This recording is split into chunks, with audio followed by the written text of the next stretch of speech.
All right, you guys, it's Miss Balbuena. It's story time. You ready for it? The Girl Who Never Made Mistakes. Love this book. Let's learn from Millie and Beatrice and Sarah. This book is by Mark Pett and Gary Rubenstein, illustrated by Mark Pett. The Girl Who Never Made Mistakes.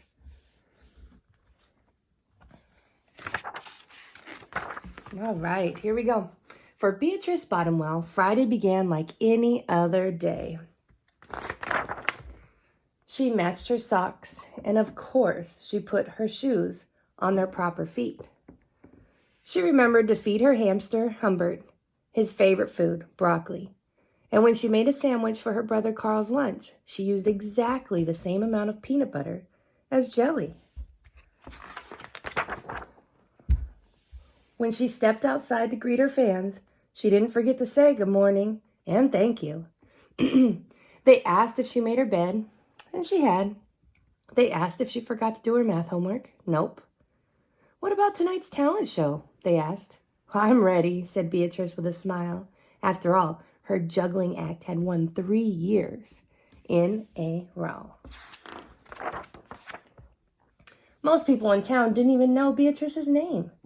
They just called her the Girl Who Never Makes Mistakes, because for as long as anyone could remember, she never did. Unlike Beatrice, Carl made lots of mistakes. He ate his crayons and he drew with his green beans.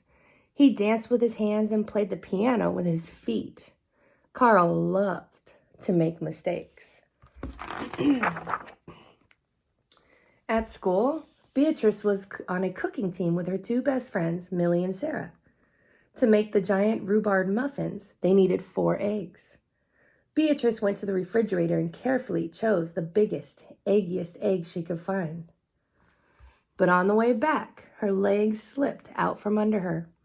The eggs went flying. Beatrice was about to make her first mistake. But she didn't. That was close, thought Beatrice. Sorry, Beatrice, I dropped a piece of rhubarb. Oh, mention it, Illy. For the rest of the school day, Beatrice could not stop thinking about her almost mistake. On her way home from school, Beatrice watched Millie and Sarah ice skating in the park. Come join us, said Millie. It's fun, said Sarah. Beatrice watched them slip and slide on the frozen pond. Millie and Sarah laughed as they wobbled on the ice. No thanks, said Beatrice. At supper, Beatrice barely touched her food. Is everything all right, kiddo? Asked her father. I'm worried I'll mess up tonight, said Beatrice, and everyone will be watching. Worry? You don't make mistakes, he said with a smile. Beatrice tried to smile too. After supper, Beatrice got ready for the talent show. First, she woke Humbert up from his nap. Next, she got the salt shaker from the kitchen table. Finally, she filled the balloon with water. The school auditorium was packed. Beatrice felt her stomach jumping around inside her. Beatrice waited for her juggling music to begin.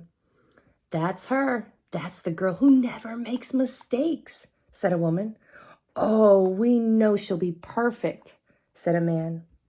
When the music started, she tossed Humbert into the air. Next, she added the salt shaker.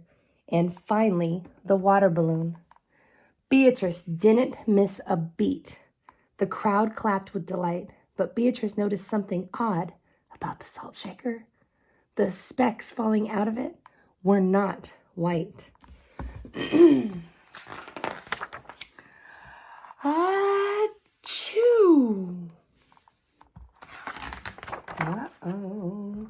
Humbert was so surprised by his sneeze that he grabbed the water balloon with his claws.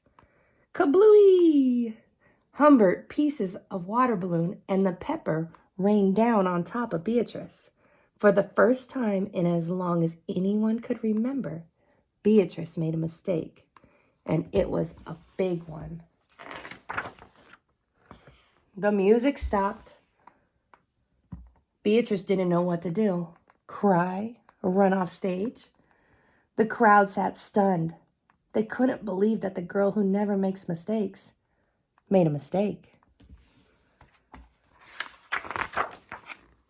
Beatrice looked up at Humbert. He looked back at her. His hamster fur was soaked and speckled with bits of balloon. Beatrice let out a giggle. The giggle grew into a chuckle, and the chuckle became a laugh. The people in the crowd looked at each other and then back at Beatrice. They began to giggle, then chuckle, and then finally roar with laughter. Beatrice and the audience laughed until they couldn't remember why they were laughing. That night, Beatrice slept better than she ever had. In the morning, no fans greeted Beatrice. When she got dressed, Beatrice, for no reason at all, put on a polka dot sock on one foot and a plaid sock on the other. Beatrice and Carl made sandwiches. This time, they put peanut butter and jelly on the outside. They called it an inside-out PB&J. Lunch was messy and delicious. And later, Beatrice found Millie and Sarah skating at the park. They fell a lot and laughed. Now, people no longer call her the girl who never makes mistakes. They just call her Beatrice.